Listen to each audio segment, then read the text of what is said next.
Maybe we can take a crack at these? Hmm. The very old beaver's repair list. That's the story where the princess's house gets damaged by a storm and the animals help her fix it. Yeah. What did they do to fix it again? The very old beaver's repair list. The beaver fixes the house. Once upon a time, in an ancient and deep forest, there lived a wise princess in a big wooden house. One night, a particularly violent storm shook the house. It shook the shingles on the roof and the planks in the walls. It even shook the beams on which the house stood, blowing the whole thing near the ground. The princess hid in a closet, fearing the house would come down on her as she slept. In the morning, the house was still standing, but it was badly damaged. The storm had blown shingles off the roof and planks off the walls, and even bent a post upon which the house stood. The first two things she could fix, but the last concerned her. What will I do, despaired the wise princess, for though she knew many things, she did not know how to fix the big wooden house. Just then the old bear came by to see if the princess had any trouble in the storm. When he found her nailing planks back into place, he said, "Stop, princess, let me do that for you." "I'm happy to do it," said the princess, "but if you want to help with the roof, you may." When the pair were done with the roof and the walls, they examined the bent support post. "I could throw my body against it," said the old bear. "I am very large." He stretched up onto his hind legs, being sure the princess could appreciate how very large he was, then charged straight at the post. He threw his body against it with an impressive thud. The impact moved the post, but too far, and it ended up bent the other direction. The wise princess decided more precision was needed. She thought then of the very old beaver, who kept an excellently crafted dam. Perhaps she can help. She went looking for the very old beaver, and found the industrious animal hard at work slapping down mud on a part of her dam that had been blown apart in the storm. Most of the structure was unharmed, because the beaver was very good at building things. The princess knew she had come to the right place. "Beaver," she said, "my house was damaged in the storm. Would you help me fix it?" "I believe I could do that, yes," said the very old beaver, and she paused at fixing her own den to follow the princess. The very old beaver examined the big wooden house and nodded. "It will be an easy fix," she said, and she set about righting the post with loud slaps of her tail.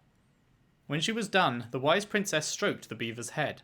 "Thank you, beaver," she said. "The wind blew the shingles off the roof, the planks off the walls, and even bent this post.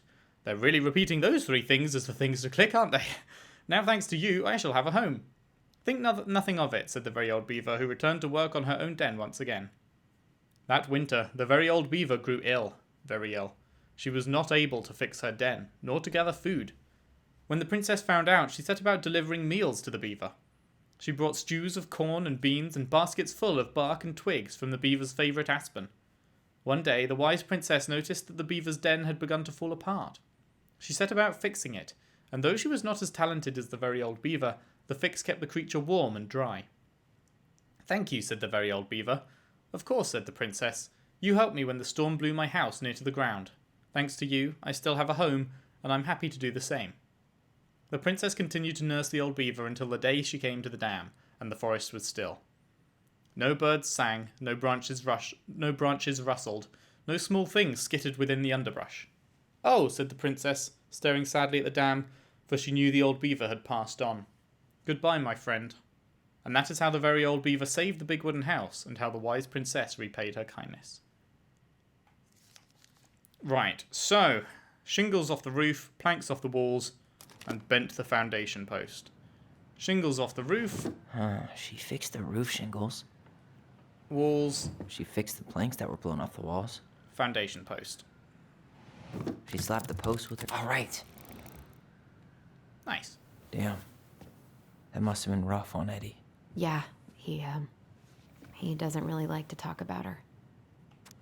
Dear Marianne, you cover your ears every time I try to have this conversation with you, so I thought I'd have a better chance doing this in a letter. I know you don't like saying goodbye, so I'll keep my melancholic rambling short and sweet. I want to thank you with all my heart for taking care of me for these past few months. I can't even imagine how exhausting it must have been for you to look after a sick old lady when you also have 2 small children at home. I know you want me to keep fighting this disease and hoping for recovery, but it's always been a great strength of mine to know when it's time to let go, and that time has come.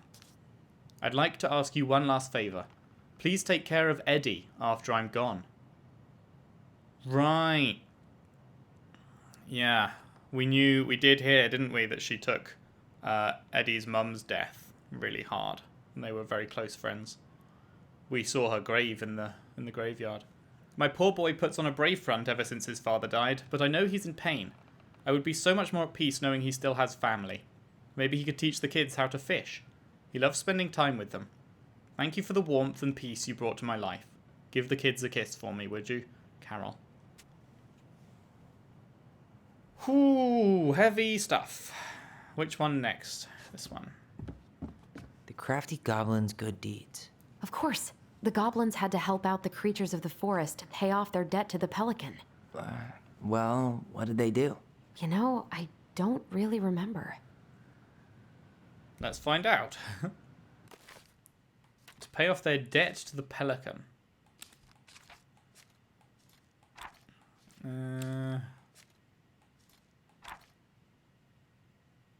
The pelican helps her friends. The goblins earn their voice.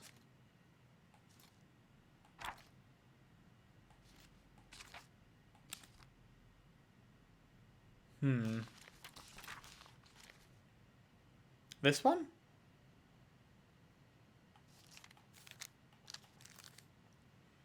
Once upon a time, in a deep and ancient forest, an early winter storm blanketed everything in snow. It was so early in the year that the creatures of the forest were not yet ready for an ordinary winter, much less a bad one, and everyone agreed the storm was a sign the Ice King had plans for a long, cold winter. The princess had grown up in a kingdom where it was sunny all year long, and the goblins were very young, so no one in the big wooden house knew how to prepare for such a winter.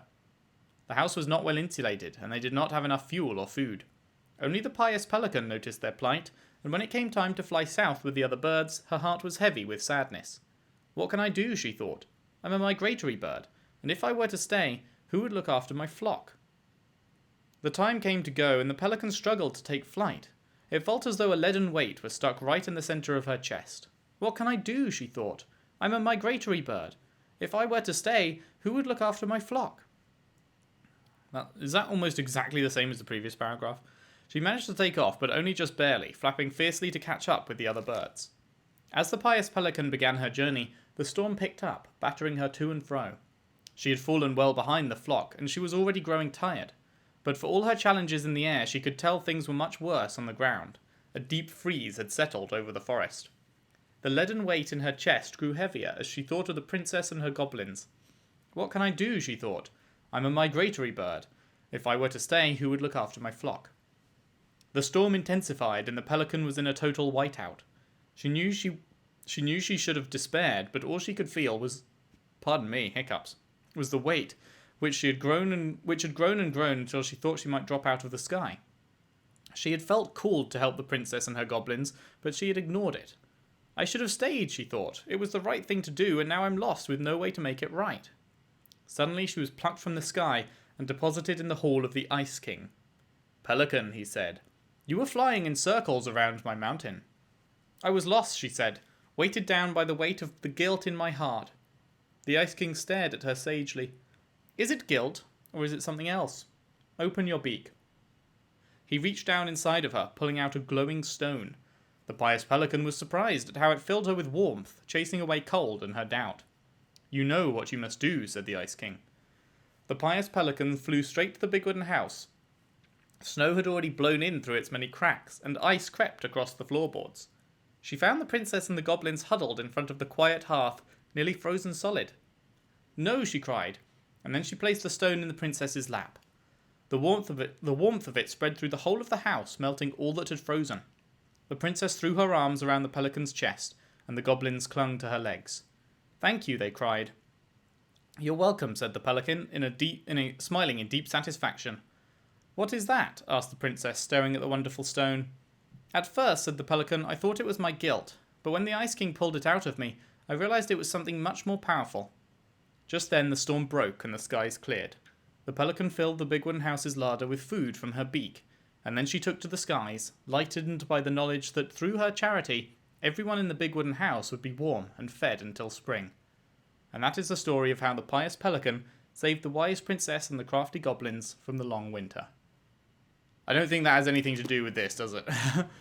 Beehive. Wait, drop the beehive, remove the thorn, hug, feed. Scratch help. Oh, wait. Is it a story specifically called The Crafty Goblin's Good Deeds?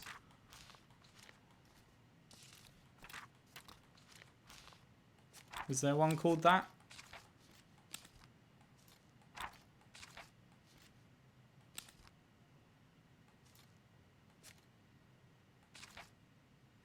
No, there's not one called that.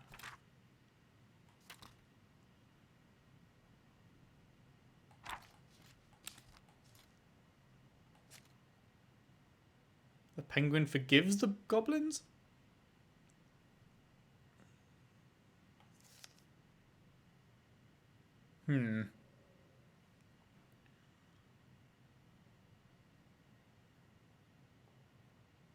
Ah, yes, it's this one. Once upon a time, in a deep and ancient forest, there lived a pair of crafty goblins in a cave below a big wooden house. They lived with a wise princess who shared as much food with them as she was able, but it was never quite enough. This left the goblins hungry. Very hungry. Always hungry. One day, as they were out foraging for food, the pious pelican landed on a rock and dumped a smorgasbord from her beak. That's such a good word, by the way. Smorgasbord. Love it. Which the goblins knew was magic and never emptied. There were king crabs in red, blue, gold, and scarlet, veiny blue shrimp, pink-shelled scallops, oblong brown clams, purple spiny urchins, and even one prickly red sea cucumber. The food just kept coming. They watched as the pelican ate one clam and then took a nap. "Do you think she would mind if we took just a little?" said one goblin to the other. "Her beak never empties. She won't possibly miss a couple of crabs," said the second, licking her lips. They were agreed, and so they crept over, filched some crabs, and ran. The goblins scarfed the crabs, but when they finished, they found that they were still hungry. "She won't miss a handful of shrimp," said one goblin to the other. The goblins scarfed the shrimp, but when they finished, they found they were still hungry. "Maybe also a few scallops," said one goblin to the other. The goblins scarfed the scallops, but when they were finished, they found that they were still hungry. What is scallops? I don't actually know what that is. So they went back for clams, and then urchins, and finally even the sea cucumber. Finally, they were not hungry, but there was also nothing left. Just then the pelican woke up. "What happened to my food?" she asked. Unable to lie about it, the goblins confessed their crime. The pelican was dismayed, but she was a charitable-hearted bird, and she could tell the crafty goblins were growing little creatures. "Goblins," said the pious pelican, "I will share my food with you, but you must in return follow my example and be as generous with others as I am with you. Take that to heart, and I will have considered your debt paid." "But we have nothing to give," said the goblins. "You have your nimble hands, and your crafty brains, and your loving hearts," said the pelican. The crafty goblins realized how much they had to give, and for the rest of the day they looked for ways to help the other creatures of the forest. They found the stalwart moose struggling with an itchy, hard-to-reach spot on his back, and so they climbed up and gave it a good scratching. Next, they helped the old bear, who could not get the honey out of the narrow beehive. They climbed up to the top of the tree with the hive, and then dropped it, cracking it open. Finally, they found the princess, crying over a loss she would not speak about. "Aw, feels bad, man." It's like, the clues are there. Like, we've had this book since the start. We could have read this, and we could have figured stuff out, potentially. Interesting. It's like, it's not clear enough that you'd read it and you'd just obviously know, but like, now that I do know, reading it makes me go, oh shit. So they wrapped their little arms around her in a great big hug and stayed until she felt better. When they were done, they returned to the pious pelican. "Did it feel good being as generous as I am?" asked the pelican. "It did," said the goblins. "I'm glad," said the pelican. "We all have problems that we can't solve on our own, but if everyone goes about with generosity in their hearts, then there is always someone on hand to help. But we all must commit to do so, or there may be no one there to help when you need it." This made sense to the goblins, and they thanked the pious pelican for her food and the lesson. Of course, by this time they were hungry again, and that remained an ongoing problem until the day that Stalwart Moose taught them to fish, but that is another story. And that is how the pious pelican forgave the crafty goblins, and how she taught them charity. Okay, so they itched the moose, they got honey for the bear, and they hugged the princess. Dropped the beehive. They broke open the beehive for the bear. Scratched the moose. They gave the stalwart moose a good scratch on the back. Hugged the princess. They hugged the princess when she was crying. Nailed it. Our lives would have been so different if their friendship hadn't gone to shit. The Pelican Crossing is a specialty gift boutique located near the O'Shea Glacier, catering to Gastineau Channel tourists as well as Delos Crossing locals. We specialise in an assortment of high-quality products from home accessories, handmade souvenirs to personalised apparel and locally made art. The Pelican Crossing will be the first store to act as a relay between the buzzing arts and crafts scene and customers. In addition to a wide array of novelty handcrafted products, the consumer will enjoy friendly and knowledgeable customer service from Vecchi store co-owner Tessa Vecchi and up-and-coming artist Marianne Ronan. This business plan is prepared to obtain financing in the amount of $20,000 to purchase inventory and help cover expenses in the first year of operations. In year 1, the Pelican Crossing plans to break even, and in year 2, we plan to generate a moderate profit. Working on the executive summary part of our business plan, what do you think?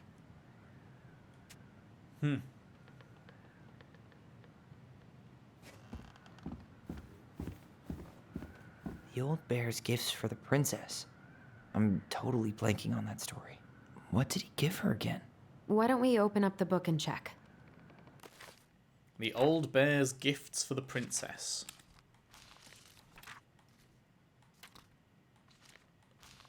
The bear's big paws?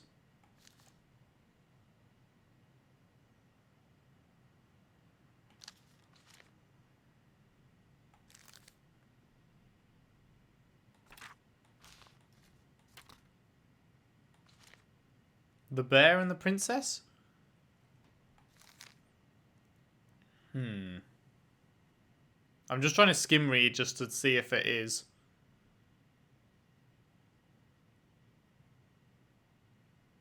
Wow,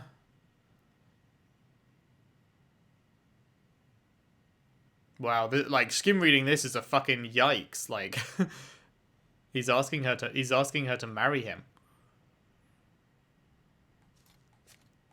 It's either that one or this one, but I'm not seeing any gifts. I don't know if I'm just missing it.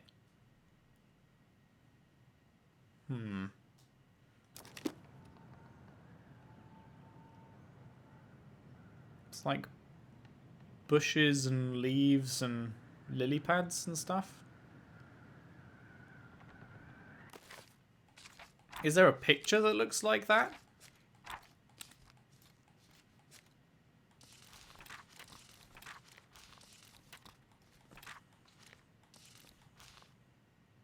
Yeah, this picture is that picture. Okay, it's this one then.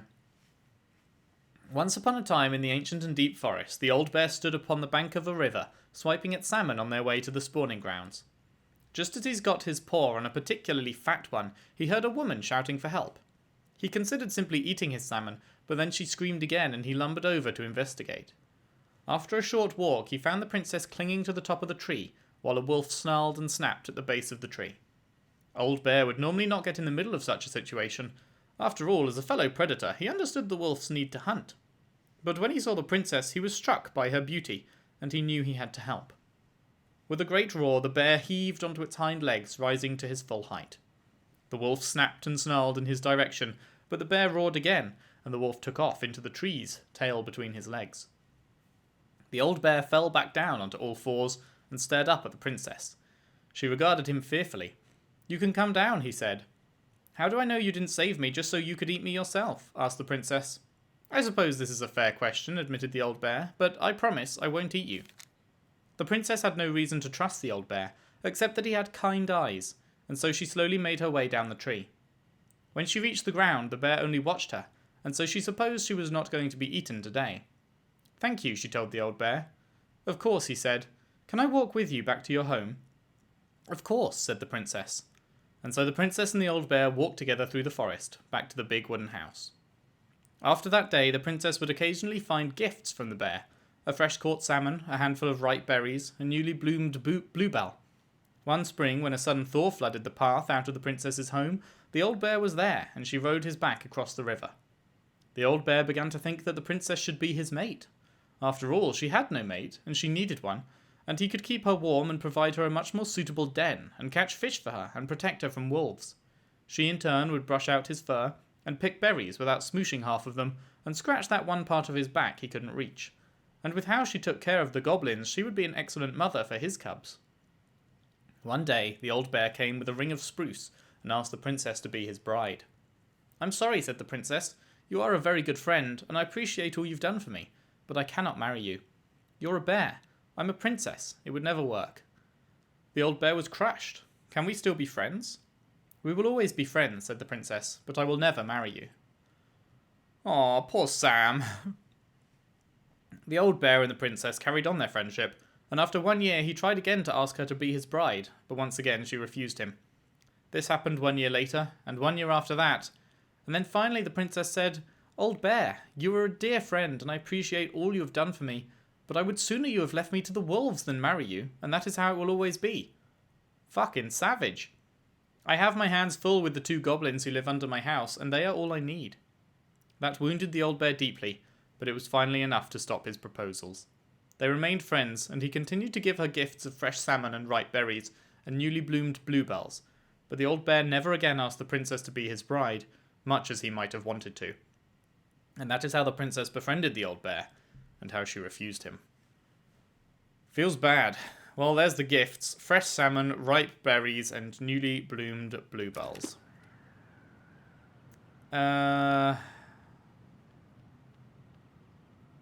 It's kind of hard to tell. I guess the water is the salmon? Yeah. Fresh caught salmon? Bluebells? A newly bloomed bluebell? What was the other one? Ripe berries. Some roses, maybe? Nope. Wait. A handful of ripe berries? That's the ticket. Nice. Man, he had it bad. Just couldn't let go. Sorry for the note under the door like a prison inmate. You okay? I stopped by and rang a couple of times this week, but you didn't answer. I could see the light in the hayloft, so I figured you were in, but didn't want to talk. I hope I didn't ruin everything. I know I probably came on kind of strong, but the thing is, I don't know how to talk to a woman like you. You're strong and kind, and you know so much it's hard for me to know how to keep up. I guess all that went to my head. But I want you to know I got the message, and I'm going to get out of your hair now, and there doesn't need to be any bad feelings. We can pass in the street and say hello, or not. It's okay. P.S. I noticed your car was leaking, so I put some sealant in there. You might need to take it to the shop, though. Let me know if you want me to come with you, because sometimes those guys try and rip you off. If not, no big deal. Sam.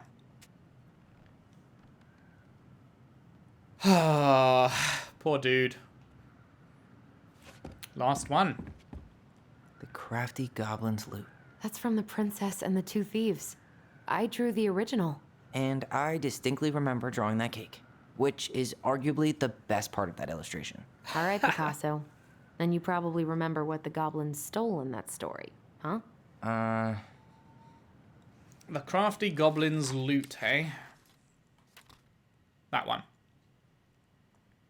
Once upon a time, in an ancient and deep forest, there lived a wise princess in a big wooden house. The house was built from the strong wood of the forest, and it kept the princess warm and safe. The princess was not a native of the forest, but she never spoke about where she had come from, for it made her cry. She did not have many friends, but that was how she liked it. The forest was big and deep, and many paths led to her house, but not many visitors passed by. The princess was happy to be left alone in the big house in the deep forest. She knew that the forest would provide for her, but that its generosity had to be respected, so she only took what she needed. And for a long time, life was just fine for the princess in the big wooden house. One winter day, when snow blanketed the earth and ice bent the trees low, the wise princess realized that food was disappearing from her house. It was not much at first, only a few fruits and nuts and eggs vanishing during the night. Maybe it's the birds, she said, or the mice. And for a time, the princess was okay with losing some food, for the winter was long and the little creatures needed to eat too. But then small items started to disappear as well. Spoons and plates, forks and knives, and shouldn't it be knives? And blankets. It was as if every time she was in one part of the house, something disappeared in another room. That can't be birds or mice, said the princess. I think I have a thief. So she went outside to look for traces in the snow and noises in the wind, but there was nothing to be found nor to be heard. That's strange, said the princess. Maybe the thief is hiding inside my house. For many days she hunted, looking behind the curtains and under the bed, in the attic and in the chimney, behind the poles and under the carpets, but she found nothing. As she searched, food kept on disappearing, night after night. I will make a cake, frowned the princess, a big cake with every egg and fruit and nut I have, so that I only have one thing to keep my eye on. She spent the whole day making the cake, and using everything she had left. The cake she made was so big she could hardly carry it. If I manage to protect the cake, I'll be able to survive the long winter, she said. So she added a lock to the oven, and she kept the big cake safe inside. But the next morning, the lock had been opened, and the cake had disappeared. At first, the princess cried, because that cake was the last of her food until the snow melted. But then she noticed 2 trails of tiny feet in the spilled flour, and she followed the tracks to a hidden hatch in the floorboards. This is how the princess realized that 2 tiny thieves were living under her wooden house, right below her feet. So, it is egg, fruit, and nuts.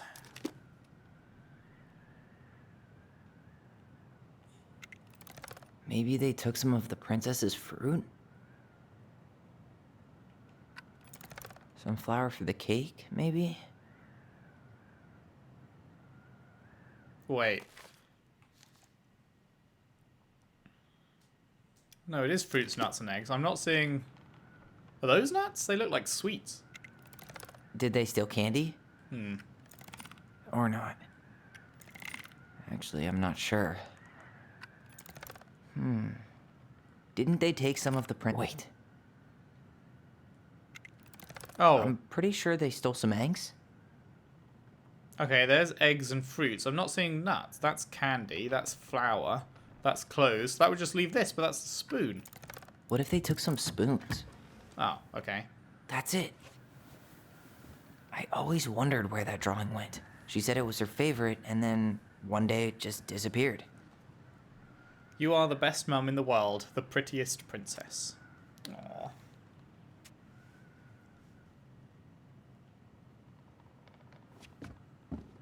Well, there we go then. Seems like we did unfortunately miss one carving that side and one carving that side. But that was pretty good. Not gonna lie, this room was sick. Like, this is awesome. They made such good use of this tiny space, man. Really cool puzzles, really well done the way that it integrates with the book that we've had from the start. And reading the book now, you like understand all this deeper context that you would not know when the book is first given to you. They did an excellent job, man. This game is really, really good. This is definitely going to be on my top 10 list this year. This is like, I'm thoroughly impressed by what Dontnod has done here. You really want to go? You sure we've seen everything? Yep. I think we've seen it all. Let's go. Either way, I'm ready for this to be over. Me too.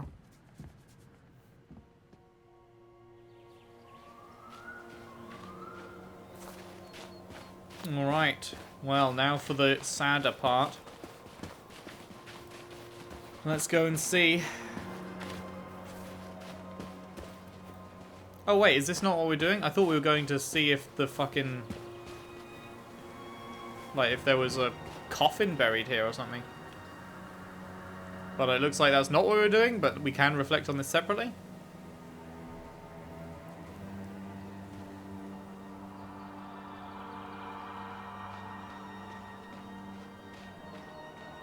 Is Alyson going to say anything? This is the spot. Yeah. I can't believe he's been down there this whole time. We played Compass and North Star here. I wish she would have just told us. She tried to. She tried to tell us. In her own Marianne kind of way. The stories. Yeah. What are you thinking? Overwhelmed. That we just found out we have a brother, and at the same time that we'll never get to meet him. It's a lot to process. Poor Marianne. Come on. Let's keep going.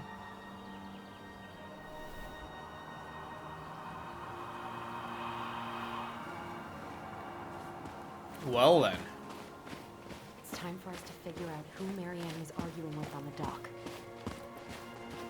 Is it going to be Tom? Or is it going to be the cop that freaked Alyson out? I don't know if that was her being freaked out by him or if it was just some kind of PTSD thing. Are we ready to find out?